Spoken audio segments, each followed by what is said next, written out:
Hello friends, welcome to my YouTube channel. Nowadays थोड़ा busy होने के कारण मैं वीडियोस नहीं बना पा रही हूँ, इतना ज़्यादा डेली पोस्ट नहीं कर पा रही हूँ। बट मुझे कमेंट आया था कि मैम आप जॉइंटिस से रिलेटेड वीडियो बनाइए कि न्यूबॉर्न बेबी को जॉइंटिस क्यों होता है, ये कैसे ठीक कर सकते हैं हम। तो आज का टॉपिक है हम कि जॉइंटिस क्यों होता है, न्यूनेटल जॉइंटिस कब होता है, कैसे होता है और किस वजह से होता है, और इसके हम साइन एंड सिम्टम्स और ट्रीटमेंट देखेंगे।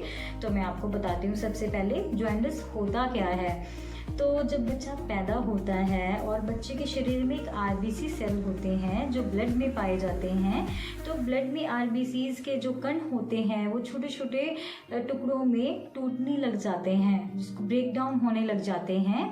तो पूरे रक्त में, खून में, ब्लड में पूरी तरह फैल जाते हैं और वो येलो येलो कलर का पदार्थ स्क्रीट आउट करते हैं, जो पूरी बॉडी में वो येलो पदार्थ फैल जाता है। तो इससे क्या होता है, बच्चे की बॉडी येलो दिखने लग जाती है और उसकी आई से लेके उसके टो तक, मतलब उसके पैर भी, चेस्ट भी, पूरी स्किन उसकी येलो दिखने लग जाती है।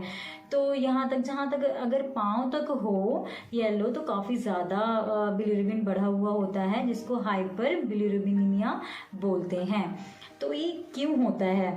सम टाइम क्या होता है, जो मदर्स होती हैं, मदर को कोई लीवर प्रॉब्लम होती है या कोई हार्ट डिजीज़ होती है या फैटी लीवर होता है, इन्फ्लामेशन लीवर में होता है, तो अच्छे से लीवर फंक्शन नहीं कर पा रहा होता, तो ये बच्चे में भी हो जाता है जॉइंटिस आफ्टर बर्थ।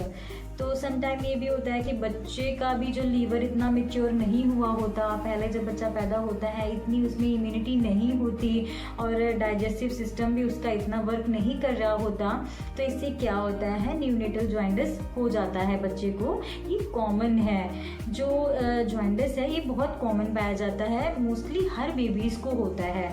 जो बेबी, जो टर्म वाले बेबी होते हैं, जो 9 मंथ से अबव या 9 मंथ के बीच में होते हैं, उनको 60% चांसेस होते हैं जॉइंटिस के। और जो प्री मेच्योर बेबी होते हैं, 37 से नीचे वाले बेबी होते हैं, उनमें 80% पाया जाता है। तो ये बहुत कॉमन है, हर बच्चे को मोस्टली होता ही है जॉइंटिस। तो इसके सिम्टम्स क्या देखे जाते हैं बच्चे में? बच्चा फीड नहीं ले रहा होता, बच्चा डिहाइड्रेट फील कर रहा होता है, काफ़ी ज़्यादा क्रैंकी हो रहा है बार बार, और उसको बार बार वो रो रहा है और फीड के लिए रो रहा है। उसको फीड देते हैं फिर भी वो क्राई कर रहा है। इसके बहुत सारे सिम्टम्स हैं। बच्चे को सुसु पोटी नहीं आ रहा है। इसका सबसे बड़ा कारण ये है कि अगर बच्चे को यूरिन और स्टूल, सुसु पोटी नहीं आ रहा है तो जॉइंटिस होने के ज़्यादा चांसेस हो जाते हैं। तो मैं आपको बताती हूँ, इसके 2 टाइप्स होते हैं। एक होता है पैथोलॉजिकल जॉइंटिस और एक होता है फिजियोलॉजिकल जॉइंटिस। जो पैथोलॉजिकल जॉइंटिस होता है वो 24 आवर्स के बीच में होता है, जब बच्चा पैदा हो जाता है, और 24 घंटे तक बच्चे को हो सकता है। इसको बोलते हैं पैथोलॉजिकल जॉइंटिस। और जो फिजियोलॉजिकल जॉइंटिस होता है, वो होता है 24 घंटे के बाद में। तो इसका मैं आपको डिटेल से बताती हूँ, थोड़ा थोड़ा करके बताती हूँ आपको। मोस्टली ज़्यादा मैं इसको डिफाइन नहीं कर सकती, मोस्टली मैं नेक्स्ट वीडियो में बताऊंगी आपको इसका जो भी प्रॉब्लम है, कैसे क्योर कर सकते हैं घर पे और हॉस्पिटल में। आपको नेक्स्ट वीडियो में काफ़ी डिटेल से बताऊंगी। इसमें मैं आपको थोड़ा थोड़ा बताती हूँ ताकि मदर और फादर ज़्यादा टेंशन में ना हो। जॉइंटिस, कई बच्चों में जॉइंटिस जो होता है वो 4 से 5 दिन में या फिर 7 दिन में बिल्कुल ठीक हो जाता है। फोटोथेरेपी ट्रीटमेंट देते हैं हॉस्पिटल में, बच्चे को थोड़ा बहुत अर्ली मॉर्निंग की धूप दिखाते हैं, तो इससे क्योरेबल हो जाता है। अगर बच्चे को बाद में हो रहा है जॉइंटिस, मतलब 10 से 12 दिन में, और काफ़ी ज़्यादा उसकी परसेंटेज बढ़ी हो, काफ़ी ज़्यादा बढ़ी हो, तो फिर डरने की बात है, क्योंकि ये सीधा ब्रेन डैमेज करता है। अगर पीलिया ब्रेन तक पहुंच जाता है, दिमाग तक पहुंच जाता है, तो ब्रेन को, बच्चे के ब्रेन को डैमेज कर सकता है। क्योंकि बच्चे का जो ब्रेन सिस्टम है अभी तो डेवलप हो रहा है, बच्चा तो बहुत छोटा है अभी, उसमें इतनी इम्यूनिटी, इतनी पावर नहीं होती किसी भी इन्फेक्शन से लड़ने की। तो इसलिए हमें बहुत ही ध्यान देना चाहिए। इसमें ध्यान देने की बात क्या है, जब बच्चा पैदा होता है तो हर 2 से 3 घंटे में बच्चे को फीड देना बहुत ज़रूरी है। उसके सुसु और पोटी का ध्यान देना बहुत ज़रूरी है। जैसे मैंने अपनी लास्ट वीडियो में बताया था कि जब बच्चा पैदा होता है तो कौन सी बातों का ध्यान देना चाहिए। आप देख भी सकते हो मेरी पूरी वीडियो को, मैंने डाली हुई है वीडियो अपने यूट्यूब चैनल पे। तो मैं आपको बताती हूँ कि बच्चा जब पैदा होता है पहले दिन बच्चा एक बार डायपर वेट करता है, 24 घंटे में 1 या 2 बार डायपर वेट करता है, क्योंकि उसमें उसका पेट जो होता है चेरी जितना होता है, बिल्कुल छोटा सा होता है। सेकंड थर्ड डे पेट बढ़ता जाता है तो उसकी फीडिंग की डिमांड भी बढ़ती जाती है, तो इससे हमें ध्यान देना पड़ता है। टाइम टू टाइम बच्चों को फीड कराओ, सुसु पोटी बच्चा जितना करेगा और उसका, क्योंकि पोटी और सुसु के थ्रू ही उसका येलोइश पदार्थ जो सेल्स में बन रहा होता है आरबीसी में, वो निकलता होता है। जितना ही बच्चे का आउटपुट अच्छा होगा उतना ही जॉइंटिस बाहर निकलेगा।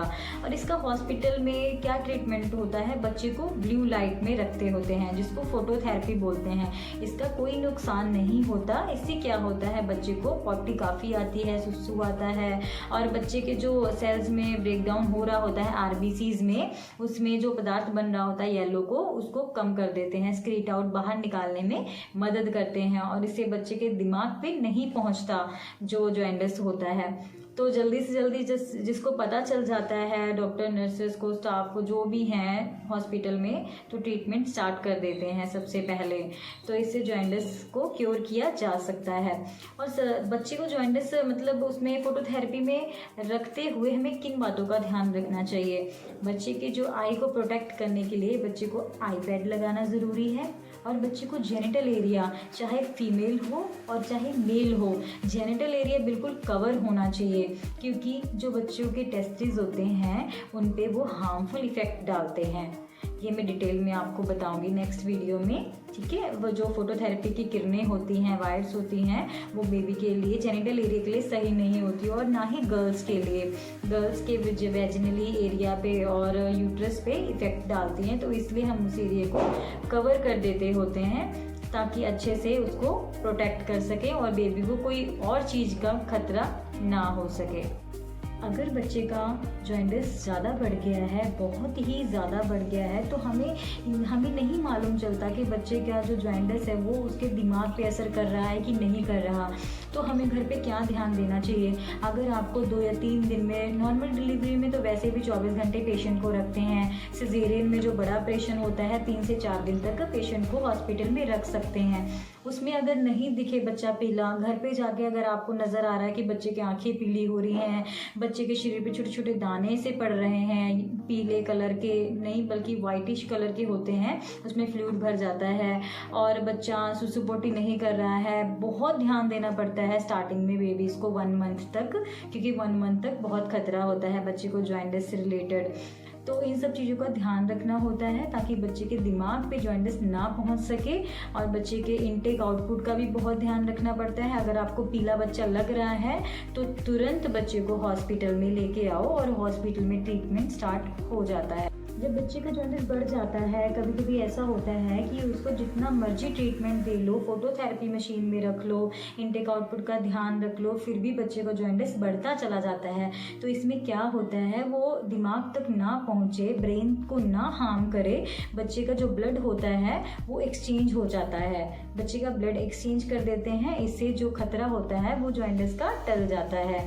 तो इससे क्या हमने सीखा कि बेबी का काफ़ी ज़्यादा ध्यान देना पड़ता है स्टार्टिंग में, फीडिंग से लेके उसकी प्रॉपर केयर तक का। आई होप कि इस वीडियो में आपको काफ़ी कुछ समझ में आ गया होगा। जिन मदर्स और फादर्स को छोटी छोटी बातों का नहीं मालूम होता, इसमें कि समझ में आ गया होगा आपको। अगर कुछ नहीं भी समझ में आया तो आप मुझे कमेंट कर सकते हो, नीचे कमेंट बॉक्स में छोटा सा कमेंट कर सकते हो, उसमें पूछ सकते हो कि मैम इससे रिगार्डिंग वीडियो बना दो, या इसमें क्या होता है और भी बताइए कुछ जो जॉइंटिस से रिलेटेड है, या आपके बेबी को कुछ ऐसा हो रहा हो जो सिम्टम्स कोई भी उसमें अपीयर हो, तो आप मुझे कमेंट बॉक्स में कमेंट कर सकते हो। मैं उससे रिगार्डिंग भी आपको पर्सनली कमेंट में बता दूंगी। Thank you so much.